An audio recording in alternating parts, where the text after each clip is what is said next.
At una sa ating mga balita. Nakatakdang talakayin bukas ng Senado ang impeachment ni Vice President Sara Duterte.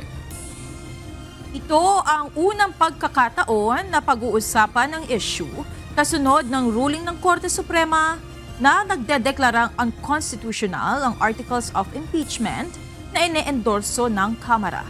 Ngunit apela ng mga kongresista, huwag naman itong masyadong madaliin. Ito ang balita ni Rosalie Cos. Sana wag magmadali masyado yung Senado dun sa kanilang inaasahang aksyon kasi para silang babiyahe ng jeep, hindi pa puno, gusto nilang umarangkada. At pag umarangkada sila, ang mangyayari, ang may iwan yung katotohanan, pananagutan at yung katarungan. At ang nakalulungkot dito, may iwan doon sa biyahe na yan ng taong bayan. Isang araw matapos ihain ng Kamara sa Supreme Court ang motion for reconsideration nito, kaugnay ng ruling sa impeachment case laban kay Vice President Sara Duterte, may panawagan naman ng ilang kongresista sa Senado. Ito ay huwag madaliin ang pagdidesisyon. Bukas, araw ng Miyerkules, August 6, nakatakdang talakayin ng Senado ang issue ng impeachment. Kasunod dito ng ruling ng Korte Suprema na nagdedeklarang unconstitutional ang Articles of Impeachment na iniendorso ng Kamara. Ayon sa ilang kongresista, taong bayan ang talo sa agarang pagsantabi ng kaso. Sa dulo, ang halaga dito dapat marinig ng taong bayan yung dalawang panig at magkaroon ng fair day in court. Kasi nga, pag nangyari yung pag-dismiss na yan na hindi pa final ang process sa Korte Suprema, talo na naman ang taong bayan. The impeachment case is dismissed, then we have practically it's to the country's loss. Kasi ibig sabihin nun, never natin malalaman at never masasagot ang mga katanungan matagal na nating hinihingi. Katulad ng kung ginamit ba ng tama ang confidential funds, may pananagutan ba ang Vice President tungkol sa kanyang pagbabanta sa buhay ng Pangulo, ng unang ginang at ng Speaker ng House. At gaya ng panawagan ng ilang individual kabilang na Senador Kiko Pangilinan, binigyan diin ng isang kongresista na mahalagang makapagsagawa ng oral arguments ang Korte Suprema kaugnay ng issue. I think the only response to that would be an oral arguments in court na pwedeng mabigyan ng pagkakataon yung mga partido to explain ano talaga ang totoong facts doon sa issue. So tingin ko mahalaga na magkaroon ng ganyang opportunities. Giit naman ni Batangas 2nd District Representative Jervil Luisro, isang House Prosecutor, kailangan maging maingat sa pagresolba ang Korte Suprema sa inihaing motion for reconsideration ng Kamara, lalo na't isa itong landmark case sa impeachment proceedings, kaya nararapat lang bigyan ng lahat ng partido ng pagkakataong maipaliwanag ang kanilang posisyon. Samantala, welcome naman sa isa pang House Prosecutor, si Manila 3rd District Representative Joel Chua, ang panawagan sa Korte Suprema na maglabas ng status quo anti-order at magsagawa ng oral arguments. Giit ng kongresista, ito ay upang mas maipaliwanag ang mga komplikadong isyung legal at mailahad ang mga pangyayaring makatutulong para sa pag-unawa ng Supreme Court Justices. Rosalie Cos, UNTV News and Rescue. Diyos ang aming sandigan, serbisyo publiko, ang aming pinahahalagahan. Naghain ng mosyon sa Korte Suprema ngayong hapon ang ilang dating maestrado upang hilinging maglabas ng kautusan na ihinto muna ng Senado ang pag-akto sa impeachment case laban kay Vice President Sara Duterte. May ilang grupo ang humihiling na baliktarin ng Supreme Court ang kanilang desisyon sa kaso. Ito ang balita ni Dante Amento. This is a fight of the Filipino people. This is a fight nating mga tao, no? Kasi ito inuyurakan or it's based on the basic rights and principles ng ating mga tao. Hiniling ng grupong Isang Bayan na pinangungunahan ni retired Associate Justice Antonio Carpio sa Supreme Court na payagan silang mag-intervene o makasali sa impeachment case ni Vice President Sara Duterte. Sa kanilang inihaing motion, hiniling din ng grupo ni Carpio, dating Justice Conchita Carpio Morales, dating Commission on Audit Commissioner Heidi Mendoza at iba pang pro-democratic groups na ihinto muna ng Senado ang anumang aksyon kaugnay ng inendorso sa kanilang Articles of Impeachment. Ito ay sa pamamagitan ng paglalabas ng status quo sponte order para itigil muna pansamantala ang pagtalakay sa issue ng Senado. Sana po magkaroon ng status quo ante. Ibig sabihin na parang hinay-hinay muna, stop muna, di ba? Status quo, pag sinabi status quo, medyo stop muna tayo and pag-aralan, suriin ng mabuti. Paliwanag ng grupo, hindi pa naman pinal ang desisyon ng Supreme Court sapagkat may inihaing motion for reconsideration ang House of Representatives. Kasama rin sa inihain ng isang bayan ang hiling na baliktarin ng Korte Suprema ang pagdeklara nilang labag sa konstitusyon ang articles of impeachment laban kay VP Duterte. Naniniwala ang grupo na hindi imposibleng baguhin ng kataas-taasang hukuman ang desisyon. Ito ay sa kabila ng unanimous ang kanilang desisyon sa kaso ng Vice Presidente. Kami po ay naniniwala at kumakatok sa Korte Suprema na sana bigyan pansin ito at kasama rin sa aming hiling na magkaroon ng oral arguments. Gusto rin ng grupo na magsagawa ng oral arguments o dinggin ng Supreme Court ang kaso. Samantala ilang grupo rin ang nagsumite ng sulat sa hukuman na humihiling na baliktarin ang desisyon ng SC. Payagan ng Senado na gawin ang trabaho nito na magsagawa ng paglilitis sa kaso. Subaybayan din nila ang gagawing caucus bukas ng mataas na kapulungan ng Kongreso. Nanawagan tayo sa ating mga kababayan. Tayo ay sumugod sa Senado, bantayan natin ang Senate proceedings, ipanawagan natin na ituloy ang impeachment trial sa halip na ibasura ang impeachment. Marami ang nakaabang sa magiging desisyon ng Supreme Court sa mga nakahaing motion sa kanila. Gayon din naman ang Senado sa kanilang pagpupulong bukas kung saan inaasahang malalaman ang kapalaran ng articles of impeachment na nakahain sa kanila. Tantiamento UNTV, News and Rescue. Diyos ang aming sandigan, serbisyo publiko ang aming pinahahalagahan. Tuloy ang botohan sa Senado bukas kaugnay ng impeachment case si Vice President Sara Duterte. Ito ang kinumpirma ng ilang senador sa gitna ng mga panawagan na hintayin munang maresolba ng Korte Suprema ang motion for reconsideration sa desisyon nito na nagpapawalang bisa sa Articles of Impeachment. Ito ang balita ni Asher Cadapan Jr. Ready na ako. Hindi naman ako nagmamagaling-galingan, no? Kundi may mga punto lang rin tayo na ipapalabas. Kung depende sa mga puntos na ilalabas nila, that would be a debate. Sumunod sa utos ng Supreme Court. Ito ang giniit ni Senador Ronald Bato de la Rosa isang araw bago ang nakatakdang pagtalakay ng Senado sa nakahain sa kanilang impeachment case ni Vice President Sara Duterte. Gayunman, nilinaw ng Davao Solo na bukas itong makinig sa mga argumento na bubuksan ng mga senador sa Senate plenary session bukas. Tumanggi rin itong tiyakin ang agarang paghahain ng mosyon para i-dismiss ang impeachment. Depende yan kung anong magiging mga motions na lalabas bukas sa plenaryo. Kung merong mag-motion na desisyonan na, then pagbutuhan. Depende yan kung anong mangyari. Sinagot naman ni Senador Bato de la Rosa ang mga panawagan na hintayin muna ang magiging desisyon ng Supreme Court sa motion for reconsideration na inihain ng Kamara sa Korte Suprema. I'm not over-eager to move for dismissal or what. Ang sa akin lang is makinig lang ako bukas kung ano mga motion na magsipaglabasan, and I am ready to support the side na pinapaniwalaan ko na tama. And yung side na yan, sumunod sa order ng Supreme Court. Sinabi naman ni Senador Erwin Tulfo na handa na rin ito sa talakayan at botohan bukas at nananatili pa rin ang kanyang posisyon sa pagnanais na ituloy ang impeachment trial sa Vice Presidente. Yeah, tomorrow expected now we will already make our decision on yes or no. I already have and I already consulted with my brother si Sen. Rafi. Pero I have my own decision also. After mabasa natin, ma-review lahat. Tomorrow. Dahil sa issue kaugnay ng motion for reconsideration ng House of Representatives, inaasahan ng nakababatang Tulfo sa Senado ang mainit na debate sa plenaryo bukas. Isa yun, definitely. Yun na napag-usapan eh. I believe it will, pero definitely, i-raise yan ng PDP block. Sasabihin nila no. Kasi pinagbigyan na namin kayo eh. Nung last week, sabi ninyo, pag-usapan is this week. So magkakaroon, I am expecting really a heated debate tomorrow. between grupo nila Senator Bam and between ng PDP bloc.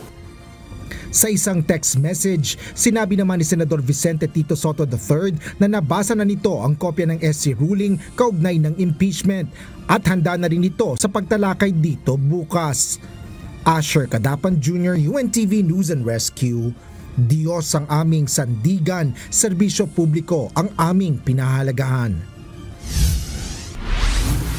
Ipinag-utos ng Korte Suprema kay Vice President Sara Duterte na magkomentaryo sa inihaing motion for reconsideration ng House of Representatives sa magdeklara ng hukuman na labag sa konstitusyon ang Articles of Impeachment laban sa pangalawang Pangulo. 10 araw ang ibinigay ng hukuman para kay VP Duterte upang magsumite ng tugon. Nilinaw din ng tagapagsalita ng Korte na hindi napipigil ng motion ng Kamara ang agarang pagpapatupad sa desisyon. Samantala, wala ang aksyon ang Supreme Court sa motion for intervention ni Akbayan Representative Percival Sendanya sa impeachment case. Ayon naman sa tagapagsalita ng defense team ni VP Sara na si Attorney Michael Poa, susunod sila sa ipinag-uutos sa Korte Suprema at magsumite ng komentaryo sa loob ng itinakdang panahon. Tukoy na ng Philippine National Police ang sospek sa pamamaril sa intelligence officer ng Philippine National Police Highway Patrol Group Region 4A. Ang biktimang pulis, stable na ang kondisyon sa ospital matapos magtamo ng 9 na tama ng bala ng baril sa iba't ibang bahagi ng katawan. Ito ang balita ni Lea Ilagan. Last August 1, 2025 at around 8:05 p.m. nagkaroon po ng isang insidente or isang shooting incident wherein our personnel ay naging biktima nga po ng dalawang suspect po natin na namaril po.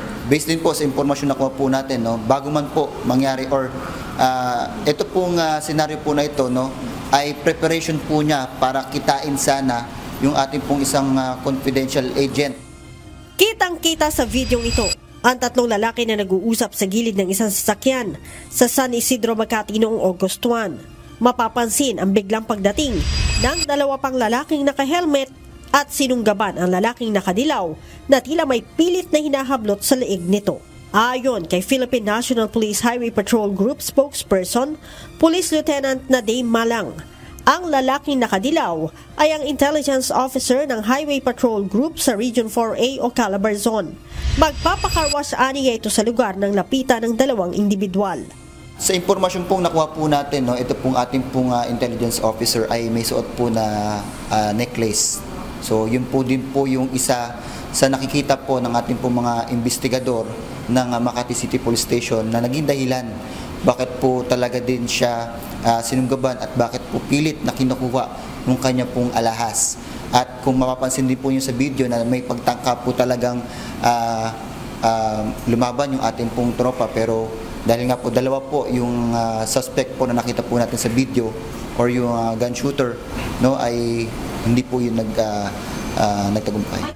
Kita din sa video ang pagtakbo ng pulis, subalit pinutukan siya ng isa sa mga suspect. Siya po nabala ang tumama po dito po sa ating pong personnel, isa po sa balikat at yung 8 po ay sa tiyan at iba na po ay sa hita at tuhod. Gayunman, sinabi ni Malang na bagamat hindi pa nakapagsasalita ay stable na ang kondisyon ng pulis sa kabila ng 9 na tama ng bala ng baril na tinamo nito. So ngayon po we are still praying na magtuloy-tuloy po yung kanyang kondisyon at huli pong panayan po natin sa kanyang pamilya ngayong umaga ay nasa stable na po ang kanyang kondisyon. Samantala, tukoy na ng pulisya ang 2 suspect na namaril at nagdakaw sa nasabing pulis.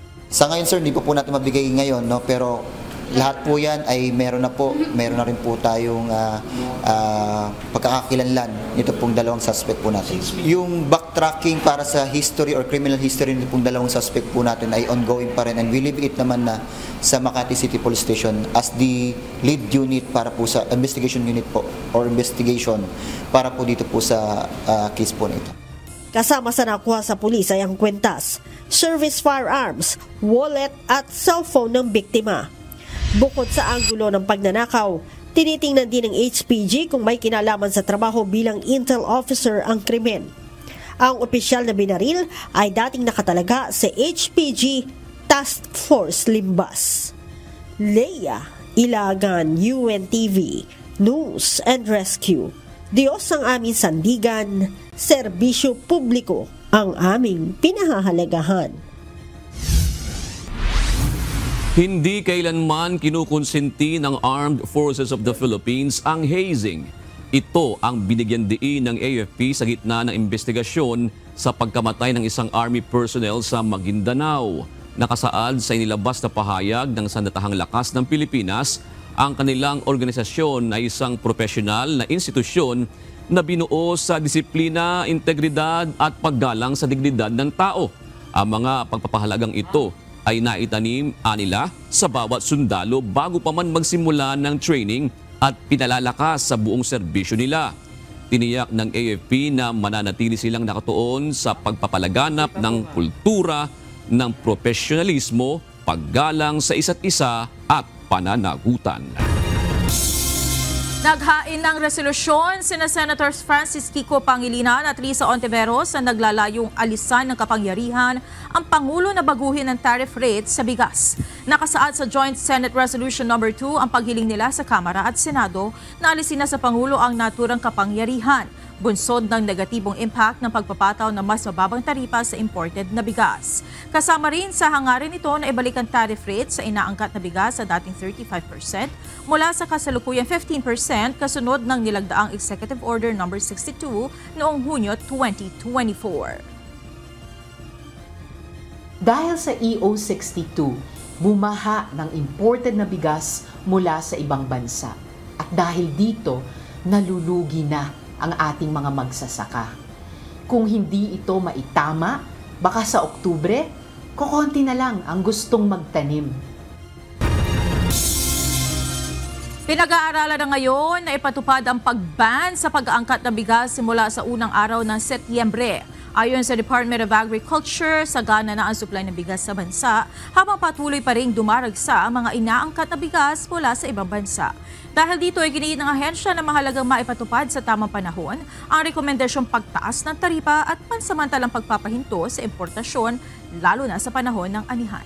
Ito ang balita ni Mia Alonso.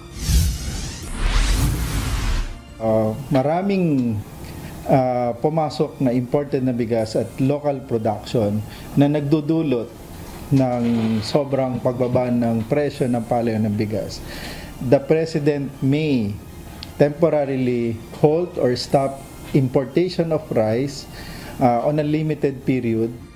Itinuturing ng urgent matter na kailangang pag-usapan sa state visit ni Pangulong Ferdinand R. Marcos Jr. sa India ang pagtataas ng taripa. Pati na rin na ngayon rekomendasyon ng Department of Agriculture na temporary ban sa pag-aangkat ng imported na bigas. Ayon kay Agriculture Assistant Secretary Arnel de Mesa, mahalaga na makontrol ang supply ng bigas dahil ang wet season o panahon ng tag-ulan ang itinuturing na main crop season ng bansa.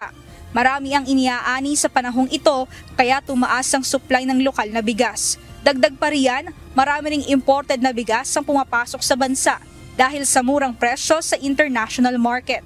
Sa ilalim ng Rice Tarification Law, wala nang limitasyon sa dami ng iniaangkat na bigas, basta magbayad ng buwis at kompleto ang requirements, pinapayagan na itong makapasok. So, kung wala kang control sa ganito, patuloy na papasok yung mura, magandang klase naman na bigas, talagang ang main effect niyan ay yung sa farm gate price. So, the government needs to have a very careful balance. Of course, for our consumers, for our producers who are our farmers. Ngayon sila talaga ang apektado sobra.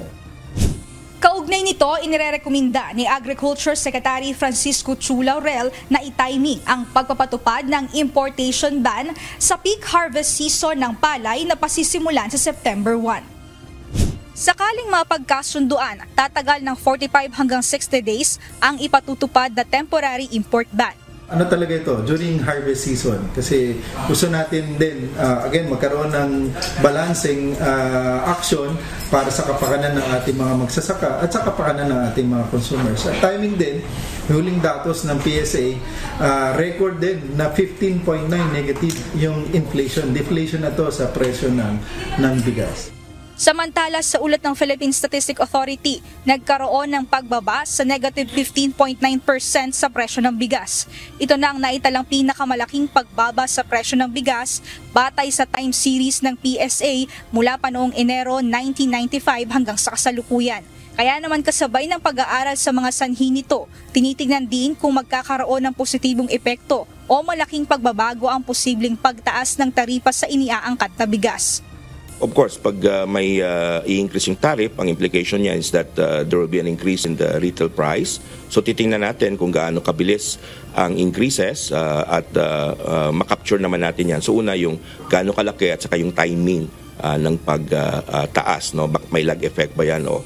Kaya naman giit ng Department of Agriculture, dapat na maingat na mapag-aralan ng gobyerno ang planong pagtaas ng taripa at pagpapatupad ng importation ban. Layo nito na balansehin ng interes ng mga magsasaka at kapakanan ng mga consumer. Mia Alonso, UNTV News and Rescue. Diyos ang aming sandigan, serbisyo publiko ang aming pinahahalagahan.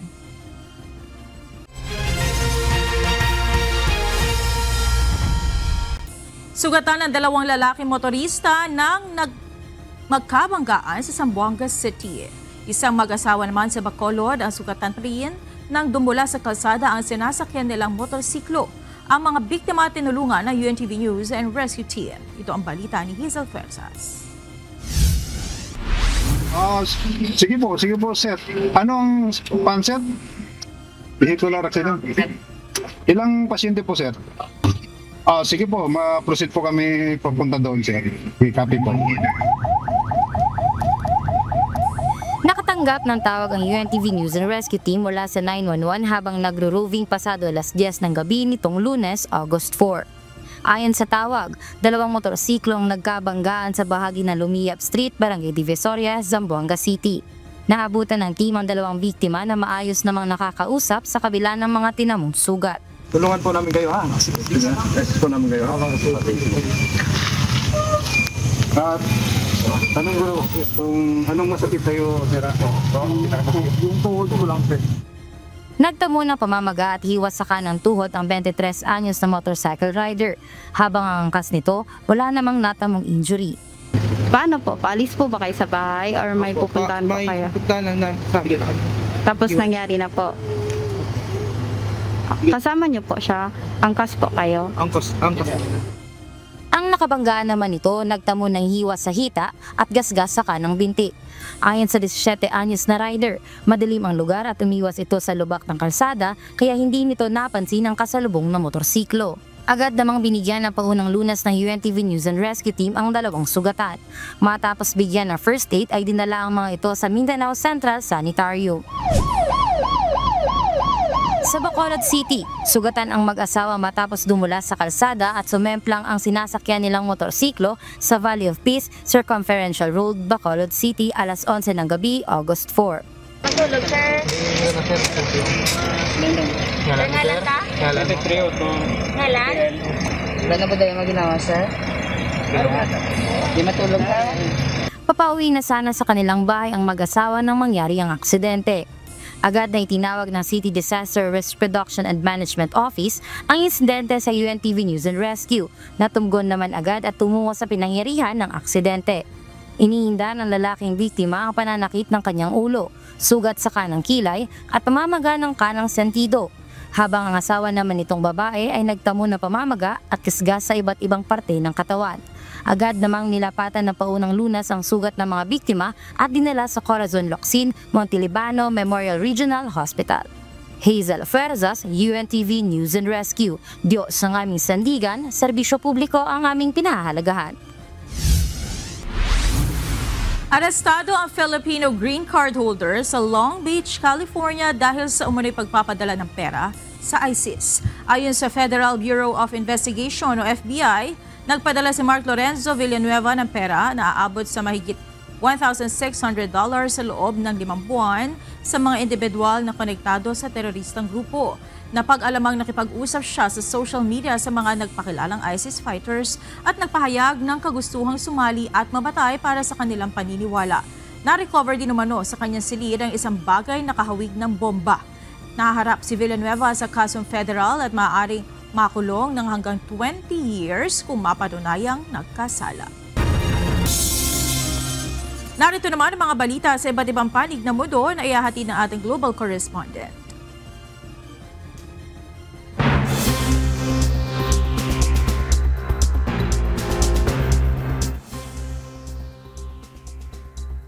Yes, Monica, maaaring hinga ng bond na hanggang $15,000 o katumbas ng 840,000 pesos ang ilang aplikante ng US Tourist at Business Visa simula August 20.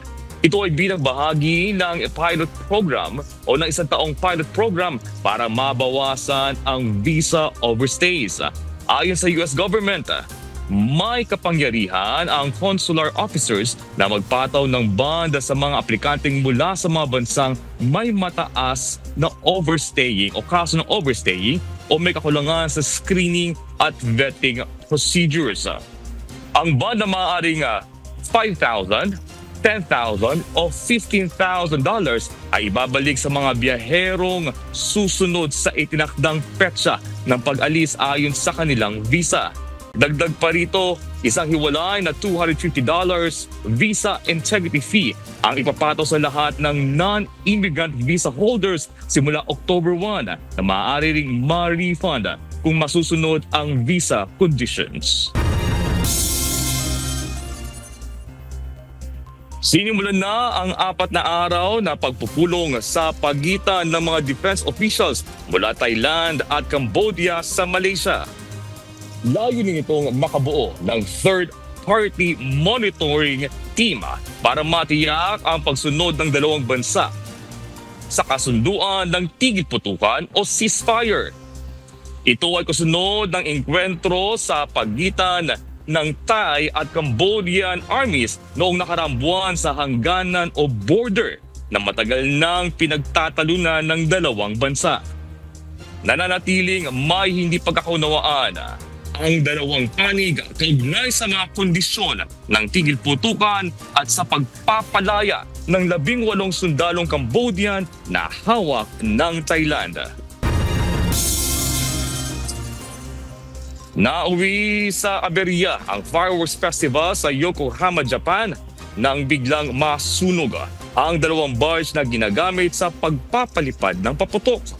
5 sa mga crew nasa isang barge ang tumalon sa dagat para makaligtas at isa kanila ang isinugod sa ospital dahil sa natamong sugat. Ayon sa mga otoridad, nagkaroon umano ng problema sa launch system motor dahilan ng mabilis na pagkalat ng apoy. Inanunsyo ng event organizers na ititigil ang palabas para sa kaligtasan ng mga manonood at humingi na paumanhin habang nagpapatuloy ang investigasyon. Nagdulot ng matinding abala sa Hong Kong ang malalakas na pag-ulan nitong Martes kung saan binaha ang mga pangunahing kalsada. Dahil sa matinding pagbaha, isinara ang mga paaralan, korte at ilang klinika habang ibinaba ang speed limit sa Hong Kong Zhuhai-Macau Bridge. Mahigit 20,000 ng mga flights sa rehiyon ang nakansela at pinayuhan ang mga pasahero na huwag munang pumunta sa paliparan hanggat hindi kumpirmado ang kanilang biyahe. Samantala, ayon sa Hong Kong Observatory, mahigit 350 mm ng ulan ang bumuhos na pinakamataas na naitalang pag-ulan sa buwan ng Agosto mula noong 1884. Ito na rin ang ika-4 na beses sa loob lamang ng 8 araw na itinaas ang Black Rainstorm Warning na siyang pinakamataas na weather warning sa Hong Kong ngayong taon. Hinatulan ng isang UK judge ng 1 taon at 9 buwan sa Youth Detention Center ang dalawang 17 anyos na lalaki at babae matapos patayin at pahirapan sa brutal na paraan ang dalawang kuting sa London. Ayon sa prosekusyon, plano na binatilyo na pumatay ng tao at pinatay niya ang mga kuting para mabawasan ang kanyang pagnanasa sa pagpatay. Natagpuan ang mga kuting na hiniwa at sinunog habang may natagpuang mga kutsilyo at blowtorch sa crime scene. Parehong umamin ang mga minor de edad sa kasong animal cruelty at illegal possession ng patalim, ngunit hindi pinangalanan dahil sa kanilang edad. Bukod sa pagkakalulong, pareho rin silang pinatawan o pagkakakulong, pareho rin silang pinatawan ng habang buhay na pagbabawal sa pag-aalaga ng hayop. At yan ang mga balita mula sa iba't ibang panig ng mundo. Mula dito sa Chester, United Kingdom. Ako si Jack De Ocampo. Magandang gabi. Patuloy na pinalalakas ng Philippine Navy ang kakayahan ng kanilang mga tauhan sa paggamit ng mga makabagong barko at weapon system. Sa tapos ng Maritime Cooperative Activity ng Pilipinas at India, muling sinubukan ang makabagong mga armas at capabilities ng pinakamodernong barko ng Navy. Ito ang balita ni Ryan Lacanlale. Ang Miguel Malvar class frigates natin is equipped with that 35mm close-in weapon system that's first in the Philippine Navy. Mahigit 2 buwan pa lamang mula ng makomisyon o opisyal na maisama sa serbisyo ng Philippine Navy ang pinakamodernong barko nito na BRP Miguel Malvar o FFG-06, isang guided missile frigate. Gayunman, 4 na beses na itong nakasali sa mga joint exercise kasama ang mga modernong barko ng United States, Japan at India. Sa katatapos na Maritime Cooperative Activity kasama ang Indian Navy, ilan sa mga sistema at kakayahan ng barko ang isinailalim sa pagsasanay. Kakaiba, this is masasabi ko a level up activity that we conducted compared to the previous 3 MCAs that we had. And this time, we were able to test other capabilities of our new ship. So one of the highlights of which is the conduct of advanced warfare exercises or drills na conduct natin, ranging from air defense exercise, anti-submarine warfare exercise, and anti-ship missile defense exercise. Isinagawa ang mga advanced warfare exercises tulad ng air defense, anti-submarine at anti-ship missile defense drill. Isa sa mga tinutukang kakayahan ay ang 35mm close-in weapon system ng barko, ang air defense nito na may autonomous operation capability. Mayroon itong sariling radar system para ma-detect ang papalapit na banta tulad ng missiles, helicopters, fighter jets at drones. Bagamat hindi pa ito nasusubukan sa live fire, patuloy na inaaral kung paano ito gumagana mula sa sensor, maximum range hanggang sa limitasyon nito. So for example, meron tayong swarm of drones using its special ammunition that's designed for that kind of weapon system, yung atom ammunition niya. So pwede natin siyang gamitin for a swarm of drones na magiging threat sa safety ng mga tao natin sa mga gamit natin sa barko. Nagsagawa rin ng anti-submarine warfare drill kung saan ginamit ng BRP Miguel Malvar ang kanyang sonar system. Slow speed lang tayo, we turn on our sonar, then it's also we shared information from one ship to another kung meron tayong detection. So far naman ma'am, maganda naman ang naging resulta. Na-test natin yung bagong sonar natin and wala naman pong detection na nakuha. So it's a matter of exchanging yung how they do this anti-submarine warfare, how we do ours. So it's a matter of subject matter expert exchange in terms for ASW. Isinagawa rin ang replenishment at sea exercise kahit na walang tanker ship ang Philippine Navy tulad ng sa India. Layunin nito na mahasang maigi ang pagsupply sa gitna ng karagatan, kabilang ang gasolina, bala, pagkain at iba pa nang hindi na kailangang bumalik sa baybayin. Sa layong 50 yards, isinasagawa ngayon yung replenishment at sea exercise sa pagitan ng barko ng Pilipinas at nitong INS Shakti ng Indian Navy, isang fleet tanker. Isinasagawa ang ganitong uri ng replenishment sa karagatan kapag malayo o kaya naman mananatili ng matagal sa dagat ang mga barko. That we're also wishing na magkaroon tayo ng supply ship na katulad ng nasa India. So this is also a good opportunity for us to prolong our naval operations if we have that fueling at sea capability. Bago matapos ang taon, inaasahang darating ang kapatid na barko ng Miguel Malvar, ang BRP Diego Silang o FFG-07. Sa taong 2026 hanggang 2028, aasahan naman ang pagdating ng 6 na Raha Sulaiman-class offshore patrol vessels bilang bahagi ng AFP Modernization Program. Ryan Lacanlale, UNTV News and Rescue. Diyos ang aming sandigan, serbisyo publiko ang aming pinahahalagahan. Iniimbestigahan na ng National Bureau of Investigation ang pagsabog sa Palawan na umano'y nagmula sa test rocket ng China. Kasabay nito, pinayuhan ng NBI ang publiko na iwasang lumapit sa anumang bagay galing dito na maaaring nagtataglay ng toxic fuel residues. Base sa ulat ng NBI, Puerto Princesa City District Office, naganap ang pagsabog kahapon. Nagdulot umano ito ng pag-aalala sa lokal na komunidad at haka-haka ng isang aerial o seismic event. Kinumpirma ng Philippine Space Agency o PhilSA na ang malakas na pagsabog at usok na nakita sa Palawan ay mula sa pinalipad na Long March 12 rocket ng China noong Lunes ng gabi. Positibo ang pananaw ng Commission on Elections sa dami ng mga nagparehistrong botante. Sa ika-4 na araw ng voter registration, halos nasa 900,000 na ang mga nakapagparehistro sa buong bansa.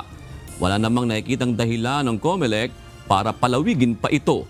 Ito ang balita ni Grace Doctolero at Gladys Tuwabi. Sa Baguio City, positibo ang Commission on Elections Baguio na maabot nila ang target na 2,000 registrants bago ang deadline sa August 10. Sa unang 3 araw pa lang ng registration, mahigit 1,500 na individual na ang nakapagparehistro. Karamihan sa kanila ay mga kabataang sabik na makaboto sa mga susunod na halalan. Ayon sa pamunuan ng COMELEC Baguio City nitong nakaraang linggo pa lang, 500 at 9 na individual na ang nakapagparehistro kahit ito'y araw ng pahinga. Para mas mapalapit ang serbisyo sa publiko, naglungsad ang COMELEC ng mobile satellite registration centers sa iba't ibang parte ng lungsod gaya ng Irisan, Quirino Hill at Baguio City National High School. Mayroon ding mga registration sa mga barangay hall at special events tulad ng Senior Citizens Caravan. Sobrang dali lang po and sobrang bilis po ng process nila. Importante po para sa akin yung masabi po natin or ma-vote natin kung ano yung tama para may change din po sa pagbabago ng country, ganun sa pamamalakad din po. Siyempre po may credentials po, yung may napatunayan na po na tumutulong po talaga and siguro may educational background po, may alam po talaga sa sa government po. Hindi lang po basta tumatakbo lang.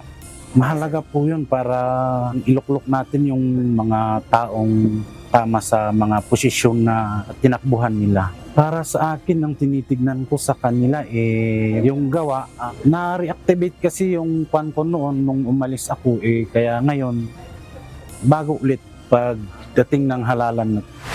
Sa Davao Region, sinimulan na ang paghahanda para sa nalalapit na barangay at sangguniang kabataan elections sa Disyembre. Ito ay sa kabila ng mga usaping maaari itong hindi matuloy. Para mas mailapit at mapalawak ang voter registration activities lalo na sa mga lugar na limitado lamang ang access sa kanilang opisina, muling isinagawa ng COMELEC Davao Region ang satellite registration. I would like to remind those who are not yet registered na visit our offices. May mga schedule tayo for satellite registration. Ang pwede makapagparehistro are those 15 years old and above. May nakahanda ng schedule para sa satellite registration sa 3 distrito sa Davao City sa iba't ibang malls. Magkakaroon din ng registration para sa mga persons deprived of liberty sa Maa City Jail ngayong August 7. Sa kabuuan, umabot na sa halos 900,000 ang bilang ng voter registration kaugnay sa isasagawang BSKE. Ayon kay COMELEC Chairman George Erwin Garcia, maituturing ito na pinakamatagumpay na voter registration sa kasaysayan dahil sa dami ng mga nagparehistro sa loob lamang ng ilang araw. Pinakamarami sa mga nagparehistrong botante ay mula sa Calabarzon, sinusundan ng Central Luzon, pangatlo ang Metro Manila at ika-4 ang Bicol Region. Nauna nang sinabi ng COMELEC na target lamang sana nila na makapagparehistro ng nasa 1 milyong individual sa kabuuan ng voter registration na tatagal hanggang sa August 10. Wala namang nakikitang dahilan ang ahensya para palawigin pa ang panahon ng voter registration. Sa ngayon po, wala pang nakikitang dahilan ng COMELEC para mag-extend given na lalampas nga po kami sa projected target namin. Ikalawa, may sapat na araw pa naman po at napakarami na pong venues na binuksan ng COMELEC. Samantala, nilinaw ng COMELEC na tuloy ang magiging botohan sa October 13. Ayon kay COMELEC spokesperson Director John Rex Laudianco, hindi totoo ang nakikitang impormasyon sa social media na mapopostpone ang BARM elections. Ayon sa COMELEC, naihanda na rin nila ang mga voting machines at na-check na ang Starlinks na gagamitin. Naisagawa na rin ang mock elections higit 1 linggo na ang nakakaraan. At ngayong araw ay nagsisimula na ring mag-imprinta ng mga balota. Gladys Tuabi, Grace Doctolero, UNTV News and Rescue. Diyos ang aming sandigan, serbisyo publiko ang aming pinahahalagahan. Suportado ng ilang pang senador ang panukalang pagpo-post sa mga kaukulang website ng kopya ng digital copy ng proposed 2026 national budget. Alinsunod ito sa isinusulong ni Senador Sherwin Gatchalian, chairperson ng Senate Committee on Finance, na layong maipakita ang mga pagbabago ng panukalang pondo sa publiko. Sa text message mula kay Senador Francis Kiko Pangilinan, sinabi nito na suportado niya ang hakbang na ito, lalo na't isa siya sa pumirma sa resolusyon para sa pagbubukas sa media ng Bicameral Conference Committee o BICAM meeting. Para naman kay Senador Vicente Tito Soto III, very good ang panukala at kanyang grupo anya ay tiyak na makatutulong sa pag-aabot ng naturang direksyon. Sang-ayon din si Senador Amy Marcos sa hangarin ng bagong chairman ng Committee on Finance. Anya, ang himala ay nasa kopya ng BICAM, mini BICAM at final enrolled bill na walang nakikitang buo di gaya ng National Expenditure Program o NEP at General Appropriations Act o GAA. Kaya ang hamon niya ay ang pagkakaroon ng digital copy ng General Appropriations Bill o GAB at BICAM report sa panahon ng pag-aaral, pag-amenda at pagkasapinal ng mga membro ng komite. Iba't ibang aksyon ang isinasagawa ngayon ng Metropolitan Manila Development Authority o MMDA upang maibsan ang matinding traffic sa Kalakhang, Maynila. Isa na rito ang panukalang parking ban sa mga kalsada at ang paglalagay ng adaptive traffic signals sa mga lansangan na sakop ng mga lokal na pamahalaan. Ito ang balita ni Ivan Alvarez. So nakikipagtulungan naman po tayo sa mga local government units para po yung kanilang mga traffic lights ay ma-convert na rin po sa adaptive at sa ma-integrate sa system po natin. Mas organisado at makabagong traffic signaling system. Ito ang matagal nang isinusulong ng Metropolitan Manila Development Authority upang tugunan ang suliranin sa trapiko na nagdudulot ng pagkaantalan ng mga biyahe. Ayon kay MMDA Chairman Attorney Romando Artes, sa kasalukuyan 90% ng mga traffic light na sakop ng MMDA ay gumagamit na ng adaptive signaling system kung saan automatikong nag-a-adjust ang ilaw trapiko batay sa dami ng mga sasakyang dumaraan. Kasabay nito, tuluyan na ring inalis ang lahat ng traffic lights na gumagamit ng countdown timer. Kaya naman pinag-aaralan na rin na gawin na rin ito sa mga traffic lights na sakop ng local government units sa Metro Manila. Siyempre, may cost po yan eh. Kailangan yung palitan ng buo yung analog na stoplight at palitan po noong may AI na stoplight at kailangan po niyan ikino-connect sa fiber optic cable. Hindi po siya pwedeng stand-alone. Samantalang ngayong Biyernes, inaasahang pagpupulungan ng MMDA kasama ang Department of Interior and Local Government at iba't ibang lokal na pamahalaan sa Metro Manila ang mga panukala pagdating sa parking ban. In-inform na po natin sila na dalhin yung listahan ng kanilang mga karsada na ire-recommend nila either for total ban, partial ban, may oras, at yung ire-request po nila na wag nang isama dahil hindi naman po kailangan na isama po doon sa ban. Kasamaan niya ng mga rekomendasyon ay ang mga makatuwirang dahilan na maaaring pagbasehan ng MMDA at DILG sa kanilang pag-aaral at pinal na desisyon. Samantala, una nang sinabi ni Metro Manila Council President at San Juan City Mayor Francis Zamora na handa ang kanilang grupo na magbigay ng mga suwestyon upang mabalanse ang regulasyong ito. Magsusumite po ang mga LGUs, ang mga mayors ng mga recommendation po namin base sa mapa ng aming lungsod. Alin sa mga kalyeng ito ang hindi dapat pumarada at alin naman sa tingin namin na kahit payagan namin na pumarada masasakyan doon ay hindi naman po magiging sagabal. Ivan Alvarez, UNTV News and Rescue. Diyos ang aming sandigan, serbisyo publiko ang aming pinahahalagahan. Nilagdaan na ni Education Secretary Sonny Angara ang bagong mga polisiya upang mapaigting ang paglaban sa bullying sa mga paaralan. Ngunit para sa isang magulang at guro, mahalaga rin ang pagkakaroon ng magandang relasyon sa mga bata upang hindi na umabot sa pagiging marahas sa kapwa nila mag-aaral. Ito ang balita ni Jedna Resina. Napapabayaan sila, parang gano'n. Kaya ang ginagawa nila, yung mga grupo na kaibigan nila o ano, ganyan, naghahanap sila ng mapagbubuntunan ng parang yung sa loob ng pamilya na ilalabas nila doon, nang bubuli sila na yung kayang-kaya nila mga bata rin na kagaya nila. Tahanan ang nagsisilbing unang paaralan ng isang bata mula sa simpleng aralin tulad ng pagbilang, pagbabasa, hanggang sa tamang pakikisama at pakikitungo sa mga miyembro ng pamilya ay sa bahay talaga nagsisimula. Kaya't para sa ilang magulang gaya ni Evelyn, binigyang diin niya na ang pagpapabaya sa loob ng pamilya ay isang malaking dahilan kung bakit nagiging bully ang isang bata.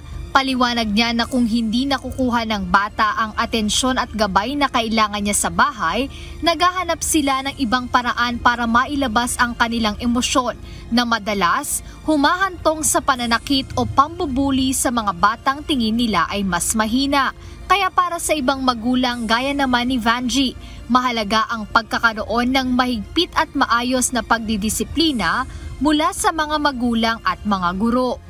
Kailangan talaga ang mahigpit na pag-aano ng mga teachers para sa mga bata. At saka kami ng mga magulang. Yun lang naman talaga dapat kasi kung hayaan nakagisna ng bata sa bahay na ganyan na hindi nila ma-release yung kanilang emosyon na kasi natatakot. Kailangan ng bata kinakausap ng maayos na unahan. Na sana ganun din sa loob ng eskwelahan. At pagdidisiplina number 1. Para naman sa mga guro na nagsisilbing pangalawang magulang pagdating ng mga bata sa paaralan, ang pinakamabisang panlaban sa violent tendency ng isang bata ay ang pagpapadama ng pagmamahal, pag-aalaga at pagpapahalaga. Yung alam mo ang pinakapangkontra dito sa tendensiya na marahas, yung violent tendencies ba paramdam natin doon sa ating mga anak, sa mga bata na talagang sila ay inaalagaan, na sila ay pinapahalagahan at pinamahal. No? Yun siguro yung pinaka mabisa. At dahil ang paaralan ang nagsisilbing extension ng pamilya ng isang estudyante, binigyang diin ng mga guro ang kahalagahan ng pakikipagtulungan sa kanila ng mga magulang. Ang bata ay magulang niya, physically, biologically ang parents niya, pero pagdating dito kami, at nakikita namin yun. Hindi pinapakita ng bata kasi minsan sa magulang nila kasi papaluin sila, pero dito kasi sa teachers, alam natin, mayroong tinatawag tayo ng mga violations kapag sabihin mo lang bata. So dito nila nailalabas ito. No? Kaya kami sumasalo basically ng problem na nangyayari dito na sa bahay, yung extension. Kaugnay nito, binigyang diin ni Education Secretary Sunny Angara na dapat ay walang puwang ang bullying sa kahit saang sulok ng mga paaralan at lipunan. At upang tuluyang wakasan na ang bullying o pang-aapi sa mga estudyante sa buong bansa, nilagdaan na ni Secretary Angara ang nirebisang Implementing Rules and Regulations ng Republic Act No. 10627 o mas kilala sa Anti-Bullying Act of 2013, nakasaad sa bagong IRR, ang pagpapatupad ng school-wide prevention programs, kung saan lahat ng pampubliko at pribadong paaralan, maging mga community learning centers at mga eskwelahang pinangangasiwaan ng DepEd sa ibang bansa, ay kinakailangang magpatupad ng standard anti-bullying policy. Itinakda rin ang papel ng bawat guro, school heads, magulang, substitute parents, at maging mga mag-aaral upang masigurong walang kasong mapapabayaan. Para sa DepEd, hindi lamang ito hakbang para sa disiplina, kundi para sa mas mataas na kalidad ng edukasyon sa bansa. Jed Neresina, UNTV News and Rescue. Diyos ang aming sandigan, serbisyo publiko ang aming pinahahalagahan. Balik full operation na ang LRT Line 2 bandang alas 4 ng hapon kanina matapos ang pagkaantala. Ayon sa Light Rail Authority o Light Rail Transit Authority, tinamaan ng kidlat ang catenary wire malapit sa Antipolo Station. Sa video na binahagi ng LRTA, makikita pa ang pagkislap sa ibabaw ng tren habang pababa ang mga pasahero dahil sa paggapang ng kuryente. Pansamantalang nagpatupad ng provisional service sa biyahe ng tren kung saan balikan lamang mula Recto Station sa Maynila hanggang Araneta Center Cubao Station sa Quezon City ang biyahe. Nag-deploy naman ng libreng sakay ang LRTA ng mga shuttle vans para sa mga naapektuhang pasahero habang ginagawa pa ang nasirang bahagi ng tren. Tumanggap ng ceremonial welcome si Pangulong Ferdinand Marcos Jr. sa First Lady Liza Araneta Marcos mula sa Presidente at Prime Minister ng India. Kasunod nito ay ang formal na pulong sa pagitan ng dalawang bansa. Ito ang balita ni Ivan Alvarez, live.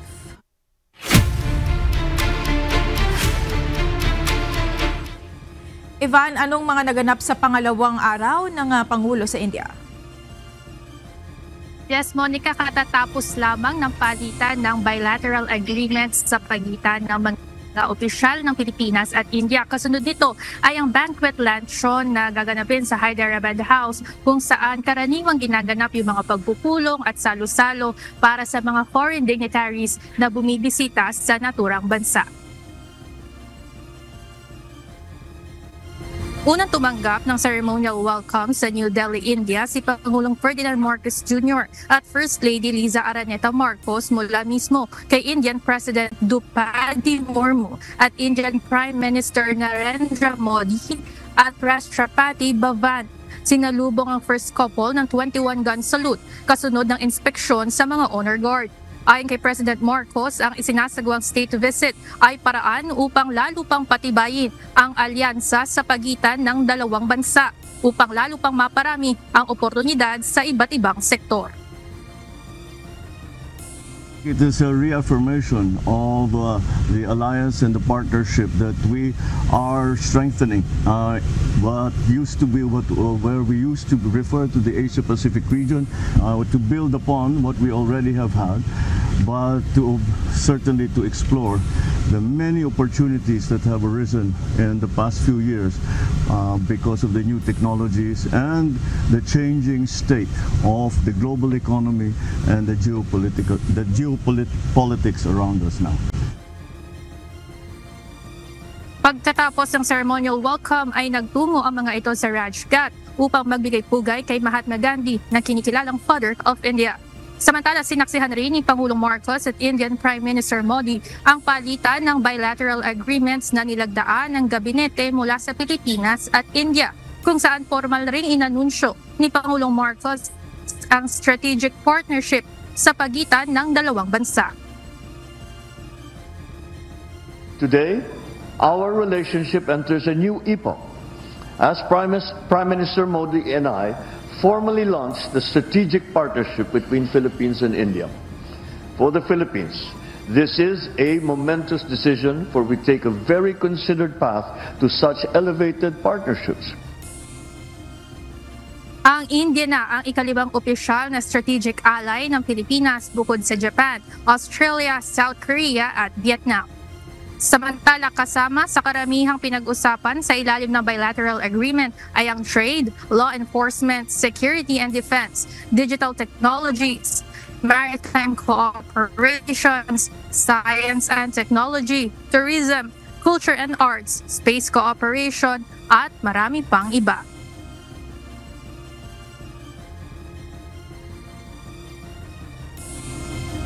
Gunitain o magbigay pugay sa 75th anniversary ng diplomatic relations sa pagitan ng Pilipinas at India.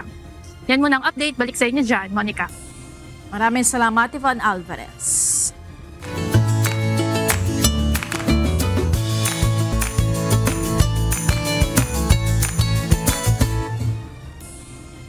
Ito na po ang ating mga kausing ngayong araw po ng Martes. Salamat po. Shout out kina Jaime de la Piedra, Randy Cometa at Simeonito Espada. Gayon din kay Francisco Saclay, Gerald Pardillo at Kenji Baharo. At mga kasambahay, kung may mga istorya po kayo nais balikan sa Ito ang Balita, pwede niyo po ito muling mapanood sa aming mga official social media account. Magtungo lamang po sa UNTV News and Rescue YouTube channel at i-click ang subscribe button. Gayon din sa aming Facebook, Instagram, X at TikTok accounts. Mapapanood nyo rin po rito ang iba pang news programs ng UNTV, pati na iba pang video ng nag-iisang public service channel. Kaya subscribe, like, and share. Narito naman ang salita ng Diyos na ating sandigan mula sa Aklat ng Kawikaan 22:9 na nagsasabi, ang may magandang loob na mata ay pagpapalain sapagkat nagbibigay ng kanyang tinapay sa dukha.